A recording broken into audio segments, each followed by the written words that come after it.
welcome to the City Administrator's Report and Council Preview. I'm Tom Loucks, Communications Director, City of Marshfield. Thanks for joining us. I have Steve Barg with me. Yeah, I'm glad to be with you, Tom, and I'm looking forward to the format change. All right. Like Steve said, we have a slight change in the way we're going to do this program from now on. We're going to start off with a few questions that I gave Steve Barg ahead of time to review and give answers to. So let's talk about the Daniels Edition. That's a big project that the city started about a little over a year ago. Where are we at on that? Well, right now we are going through the process of selling lots that were pre-sold. All the infrastructure's in, which is great, and we pre-sold about 2/3 of the lots. I remember, right around 16 or 17, Tom, out of the 23 lots in that development. And so the sales have been going through, and we've also had a couple people come in later after the fact and been, putting money down on these. So I'm not really sure the exact number that have been formally closed on right now, but I suspect it's somewhere in that neighborhood of roughly, nearing 2/3. And again, we should be seeing houses going up on that property later this year and into 2023. Very exciting, especially with the Green Tree development being talked about on the other end of town after that. But we're getting some new residential lots for development. Okay, well, let's move to the other question that I had as well. Costs are increasing everywhere. Inflation is over 8%. We have street projects that we need to do, and we plan those all the way up through 2027 in our CIP. But how do you handle the rising costs once a bid comes back and it's maybe $200,000 more than you anticipated? How do you pay for it? Yeah, and we've already gotten a hint of the fact that 15 to 20% increase might be possible. We saw that in one of our bids back in March. We have dedicated some monies from the ARPA, the Federal Stimulus Act, that was designed to alleviate some of the pressure that communities had faced from COVID. For those who don't know, we got about $1.9 million allocated to us for those expenses. So we have a lot of money committed to certain things, including some street needs, and then we kept another roughly $200,000 on the sidelines for possible overruns and those kind of things. So we really have about $300,000, I think, in total right now set aside for overruns. But it could be more than that. I mean, you look at the infrastructure for the subdivision we're talking about at 21st and Washington. I call it the Green Tree subdivision because that's the company that we're working with. And that could be hundreds of thousands of dollars if the bids are bad. So we are going to have a challenge. What's going to happen is you're going to see Dan Kinect and Tom Turchie coming back to the Board of Public Works and saying, look, this project is going to cost this much more. I mean, do we want to go ahead with it and forego maybe one or two of the other projects later in the year? The pie is only so big. So the ARPA money will help, but we may have to decide if we have a certain project that's deemed for sure to get done, something else may have to be set aside till next year. East 17th Street is on track. That's the big one for this year, and nothing is stopping that. But other projects may have to be reviewed if the money doesn't appear to cover the cost of paving. Okay. The CIP is part of that process, correct? In which we do have a meeting on Thursday. The 19th, yep. 19th, part 2 of it. So just in case you're interested, the 19th at 6 a.m. 6 a.m. Yeah. 6 p.m. Yeah, no, be pretty quiet room at 6 a.m. Yeah, oops. Yeah. Anyway, the other question I was going to ask you about that CIP, Steve, and how that's determined is, do they work with us in the budget for next year? So when you get the budgets come fall, are they going to take that in consideration now, or how do you handle that? Well, that's a good question, Tom. When we changed the CIP process 3 years ago, named Dan Kinect the point person and got rid of the CIP Administrative Committee, made it more of a staff-driven process, we made it very clear to the council that when you approve the CIP in May or June, the understanding is that those items for that next year, for the 2023 budget, we're doing those. Because what we used to have is we'd have, okay, it looks like a nice CIP. Well, we'll talk about that at budget time. And then they'd say, well, we can't afford this. In approving this CIP, hopefully in June, they will be committing to the fact that those projects for 2023 anyway are going to be in the approved 2023 budget. Otherwise, the process is really, I won't say a waste of time, but it's not as fruitful as it could be. So those will be in the recommended budget, and I expect them to be approved by the council unless we have catastrophic problems happening. Yeah, definitely. All right, the other piece I wanted to ask you about is reassessment with properties. We haven't had that in quite some time, is that right? Yeah, the last reassessment we actually had was in 2010, and there's questions about whether or not there was a full revaluation the way most people think of it. Right now, Tom, we're in the third year of being substandard, I guess, or out of compliance with the state's requirement. The state has two things they look at: assessed value and equalized value. We all know the assessed value. If you look at your property and it says it's assessed at $250,000, that's what the city has put down as a value for that land and building. But the state has equalized value, which means that even if we're not keeping up with the assessed value, they're tracking based upon appreciation of property where they believe that residential commercial properties should be at. So for the last 3 years, we've been at less than 90% of what the state says we should be. So when you go 4 years below what the state said you should be, they mandate that you do a revaluation. So theoretically, if we go through 2022 and 2023, don't do anything, and 2023 looks like the other years, and we're still less than 90% of the equalized value, the state will say, look, you now must do it, and if you don't take steps to do it, we're going to do it for you, and you're going to pay the price. Oftentimes I'm told that that's more than we'd pay if we contracted with somebody ourselves. So all that aside, we have every intention of doing a revaluation and starting it hopefully soon, hopefully later this year if we can. And right now we're looking at getting together a request for proposals to send out to qualified vendors, qualified assessing firms, and looking for the best value and the best approach to doing that revaluation. So this is for homeowners and business? Correct. Okay. Correct. Yeah, this is, and historically, Tom, we've tried to get into every home in the city. There's a new law, and I don't know if you're aware of this, but that homeowners don't have to allow someone into their house anymore. It used to be if the assessor came to your house and said, I want to look around, I want to see if you still have 3 bedrooms or if you've added one or what, you had to allow that person access.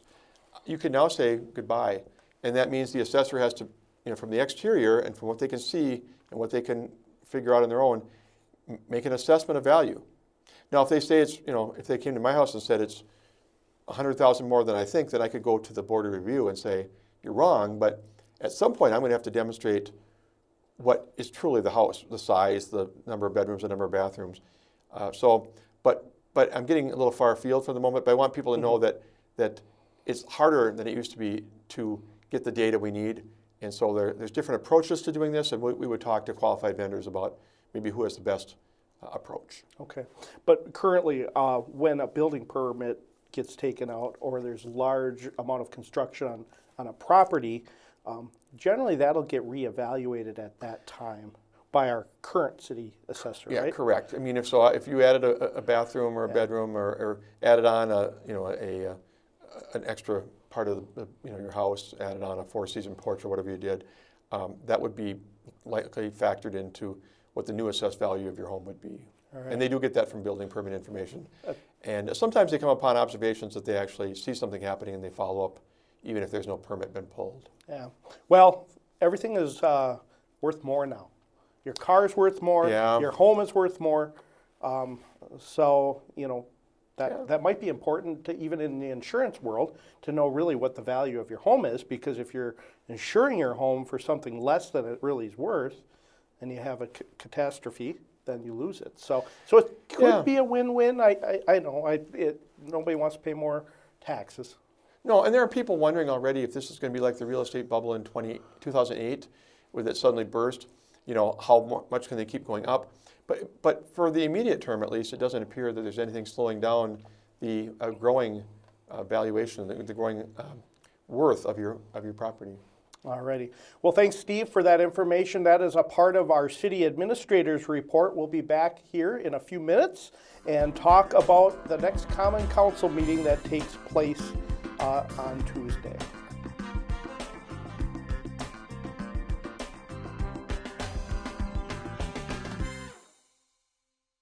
Hey, Bobo, do trees tell each other stories?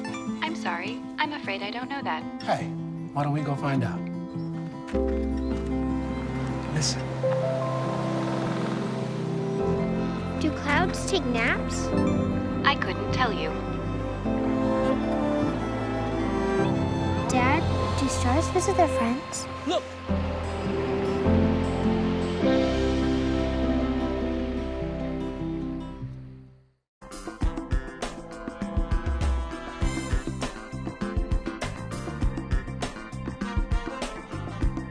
Well, welcome back to our second part of the program of Council Preview. Steve Barg's going to answer a few questions that we have that are going to be on the agenda. Let's start off right away in the middle of the agenda here, Steve. Budget Resolution number 7, 2022, and it has to do with a purchase of land from the UW. Yeah, Tom, I think we've talked a little bit about this in the past, that our industrial park, Yellowstone Industrial Park, has been filling up. And there's still some land, that a person could buy and build out there, but there aren't any bigger tracts of land. And, a company comes looking for 30 acres, we're like, sorry, we don't have a 30-acre piece. And so they're immediately calling, other communities that can accommodate their needs. So we have the opportunity to acquire, I think it's almost 125 acres from UW. They own land, to the east of the current Yellowstone Park.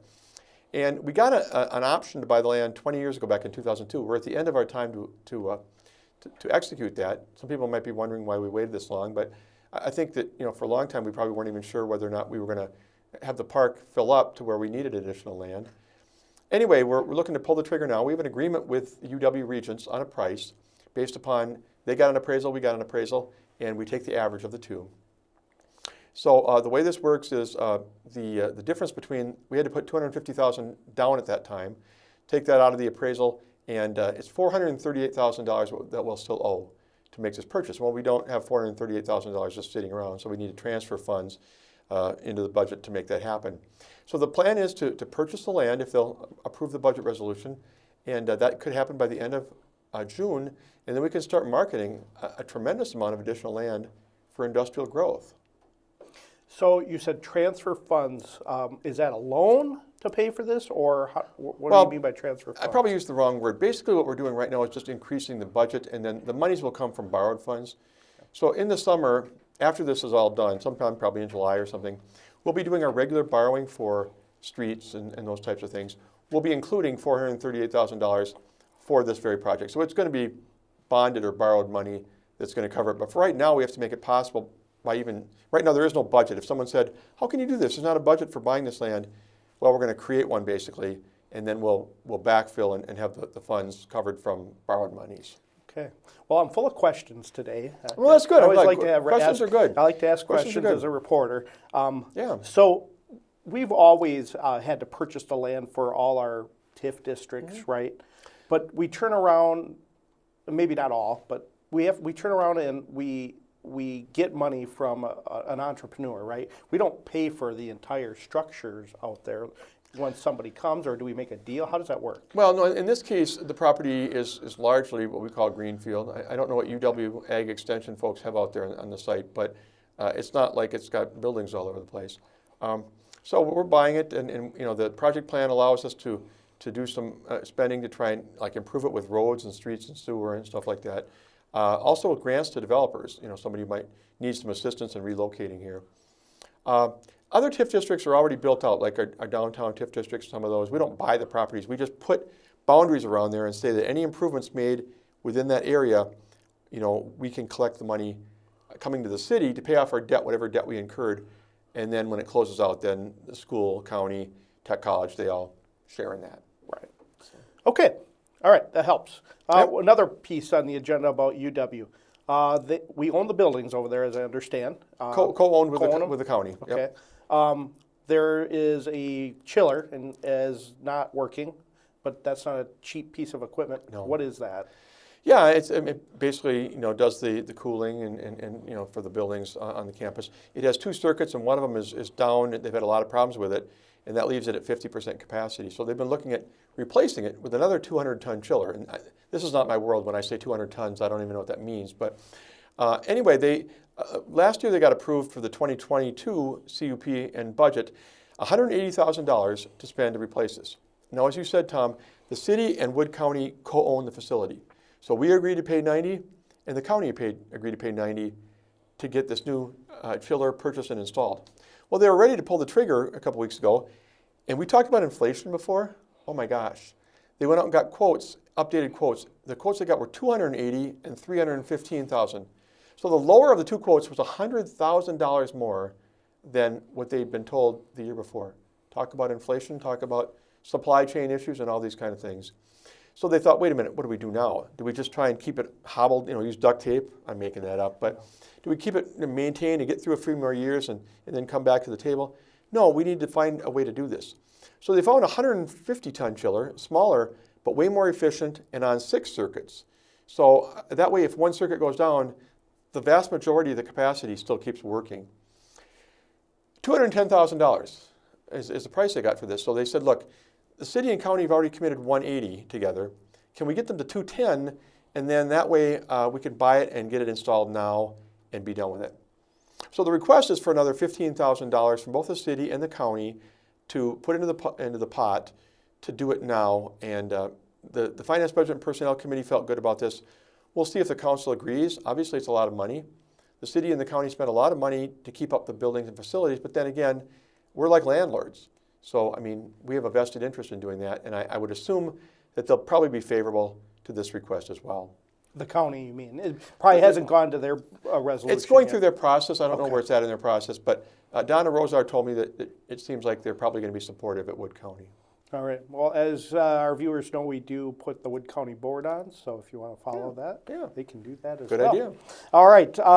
Let's talk about forgiven financial assistance agreement. That's a mouthful. Yeah, Right? Yeah. If you say the whole thing, it's DNR Principal Forgiven Financial Assistance Agreement. Oh my gosh. Well, what this is about, this is I think the third time that Marshfield Utilities has come to us, Tom, to get this kind of thing approved. What they're able to do is tap into some federal money, I believe it is, or state money. I think it comes through the state anyway, to help people to get their lead services replaced. We've identified that there are a lot of lead water services. Now, and when I say private, or it belongs to the homeowner, that's the part that goes from the main to your house. And, you know, lead is not good. So there are portions of the city that still have old lead lines, and it's expensive to replace that. So if we can get this grant, or it's actually a forgivable loan from a higher level of government, what we can do is provide this money to the property owners to get their lead services replaced, and at no cost. It's technically a loan, but as long as the work is done and the paperwork and all that, ultimately it's effectively a grant because there's no cost to the homeowner. So this is a win-win. And for these people who right now are trying to figure out how in the world can we get our lead service replaced, we don't want this lead line. Maybe they didn't even know until recently that they have a lead service coming into their home from the main out in the street. Here's an opportunity at no cost to get that replaced with a different type of service. So how does, we're involved in the decision here. Is this part of the utility as well, or? Yeah, our involvement is only, again, some people forget this, and I forget this from time to time if you talk about it enough, but Marshfield Utilities is a part of the city. They're really under the city's umbrella. They operate largely independently, and they work on setting electric and water rates and all these things apart from the council. But they are under the city's umbrella, so in order to submit a grant request, or in this case a forgivable loan request, to the DNR, they've got to have the council's blessing. So the city's not putting up any money to this, they're not committing any staff to this, they're just saying, we think this is a good thing for our residents, we support it, and as part of your application to the DNR, we will sign a resolution saying, yes, we want to see this done. All right. At the last Common Council meeting, one of the alders had brought up meeting coverage, Yeah. what we do, David and I, for the Communications Department of Filming, and asked to bring that up because there's been some requests of certain meetings that we don't film. And that's going to be on the agenda. What's that about? Yeah, I believe it was Adam Fisher, but you're right, there have been some people, and this is why it's good to communicate with Tom and me and the council and the mayor. I mean, we take those emails and phone calls very, very seriously. And the question's been raised by a few folks about why don't we televise more committee, board, and commission meetings. We have, as we've said before, a lot, maybe upwards of 20 committees and boards that meet at least periodically. And right now we call the main ones, Plan Commission, Board of Public Works, Finance, Budget, and Personnel. We've added a couple. We've got Police and Fire Commission, Economic Development Board, and Utilities Commission, but there's a lot of others. You know, Historic Preservation, Parks, Recreation, and Forestry, Communications Committee, all those kind of things. We're going to bring information back to Mr. Fisher and everybody of what we do now, why we do it. The reason we do what we do right now, I think, is basically twofold. One, these are the committees that have authority, significant authority on their own, as opposed to some of the advisories that can only make recommendations. But the other is that you and David, I mean, are a finite group of people. I mean, there's only so many hours in the day, there's only 2 of you. So with remote locations involved and, you know, odd meeting times, it's hard to commit to covering all the meetings that we do. which is why we've had to try and pick and choose a little bit. So on Tuesday night, Tom, we'll be hearing what the council thinks about this. Do they want to see more meetings covered? If so, how would we make this work? Because again, time and resources are finite. And but I know that the city's business, I'm glad that people out there listening to us right now are interested in what the committees do. That's great. Yeah, definitely. We want to be as transparent as possible, although we have only so many funds to go around. Although the technology nowadays, can be used in different ways to get the meetings out. Excuse me.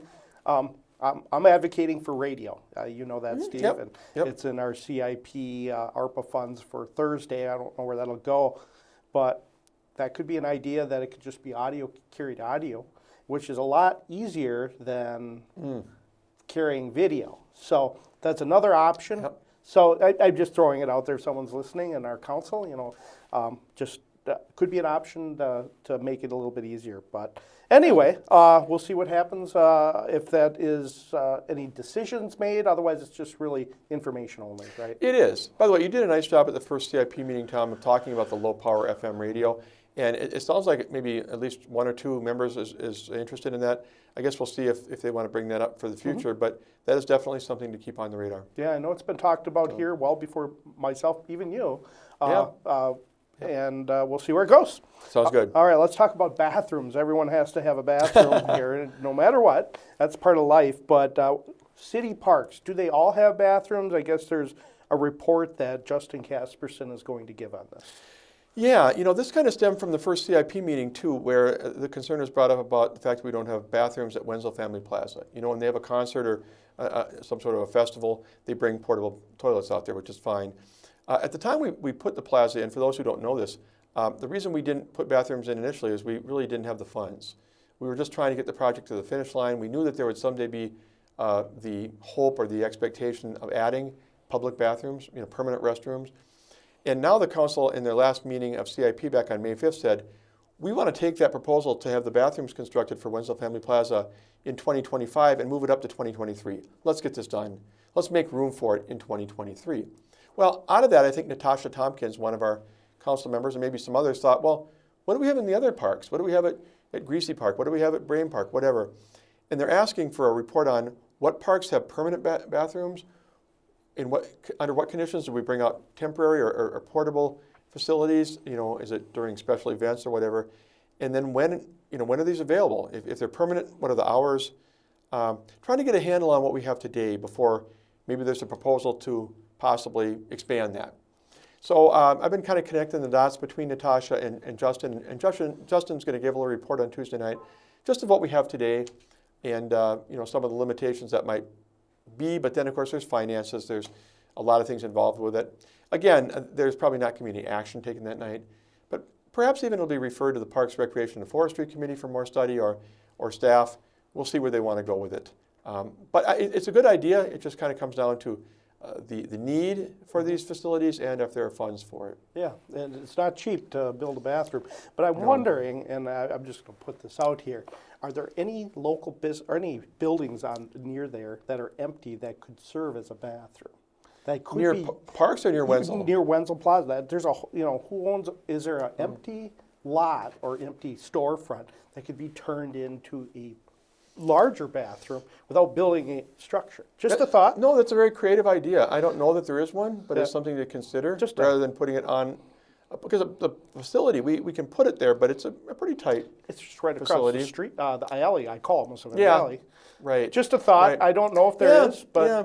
we have great entrepreneurship on a lot of those buildings downtown. So Well, I don't know. that's a decent idea to look at. The main thing is, I think, and we haven't gotten a lot of complaints, but Right. I'm sure there have been people who've taken their kids, after they've been out in the water facility, the water feature, and taken them to a store and said, can we use your bathroom? And, we have great business owners here. They're very nice, they're very kind, but, you're really not looking for people to parade to your bathroom all wet to change clothes. So it's something that we really need to do. I'm glad the council wants to move it up. And but as far as putting permanent facilities in other parks, that's a costly endeavor, but certainly we're interested in what the council wants to come up with and see if something is palatable. All right. Well, we have two more pieces. These are closed session items that are going to be talked about. You can talk a little bit about it, I believe, I hope. Yeah. why don't you pick the first one with this residential project in 1013? Yeah, I can talk about both of these at the high level, Tom. This one in TIF District 13, again, is the Green Tree Project, as I call it, but it's a proposal in TIF District 13, which is a mixed-use TIF district, to develop up to 55 single-family lots. And my gosh, we get excited about 23 in Daniels. How exciting would 55 be? But of course, as there always is in these kind of things, there's what's the developer's needs, what's the city's needs, how can we get the roads and the sewer and water and everything put in, what assistance might be needed from the city, how would it be structured, how can we make sure that the developer is going to follow through and get the project done. So these things all go into what's called a development agreement, and that's still being discussed and negotiated between the parties. So we're hopeful that this will come to fruition someday, but that's what that item is about. It's about the negotiation of an agreement that would allow this project to proceed. Okay, and then the other piece, acquisition of a right-of-way on Lincoln Avenue. Yeah, we're looking at doing Lincoln Avenue from Adler to 5th, and that's a project that's been on the docket for a while. The reason it's happening now is because we've been able to get some grant funds to make it possible. So the city is really not paying that great amount of the project. I think it's we're paying maybe a third, maybe a little bit more, or whatever. But you know, in order to do that the way we want to, with I think sidewalk and you know the way it's going to lay out, is we need, there's some portions of that project area that we need to get either like right-of-way or easements from property owners. And so we actually contracted with somebody to try and secure what we need to be able to have the authority to work on the land that we need to work on. And so we're going to get an update from staff as to how that's coming, trying to acquire or negotiate if need be to get those portions of land or access to those portions of land to do the work. So I have no doubt that this project is going to go forward in some way, shape, or fashion, but we'll see how that's going to try and work out some of those details. Well, I see Dan Connect doing some of that stuff that maybe Josh would have done as well, right? Lately, Yeah, some yeah, things I've yeah. been With, seeing without a land. development services director, Dan Connect, who is just an incredible employee, what his knowledge for 20 plus years with the city and his skills, he does some of it. Other people have had to pitch in, the engineering department. I've been part of some of the discussions about new commercial and industrial growth. And so, you know, I think Dan would be at the heart of this one anyway, though, because this one really does involve street right-of-way and getting the approval to be able to have the access to the land that we need for the project. So, you know, we'll keep working on it, and hopefully we'll get to the finish line. But that's a project that's been on the docket for a while, and we're excited to see it moving forward, hopefully in the next couple of years. All right. Well, our time has come to a close unless you have more information to share, but I'm at the end of your list, Steve. I don't. You know, we're kind of in an interesting point here. The CIP, if that's given a blessing, that'll come forward for approval in June. That'll be a big point. The audit report is expected, I think, sometime in late June. These are all precursors to the budget process that really starts up in earnest in July, so more to come. All right. Well, we'll have it here. I will bring Steve over across from the street, and we'll do a council preview again in June. Yep. Yeah, we have a little bit of time off with Memorial Weekend. Yeah, we have 5 Tuesdays in May, so there'll be 3 weeks between council meetings this time instead of 2. Yep. So a little bit of a break, but thanks again for coming over. Appreciate it. Yeah, you're welcome, Tom. And you mentioned Memorial Day. I want to wish everybody a great Memorial Day weekend. Today is kind of a rainy day as we tape this, but we've had some better weather, and we look forward to seeing everybody out enjoying the Wenzel Family Plaza and all the things that go on here in Marshfield. Alrighty, and hopefully when we come back, maybe the pool will be open. We'll see. We'll let you know as they get that ready to go. I do see it's filled up. So thanks again for joining us on our new part of City Administrator's Report and Council Preview.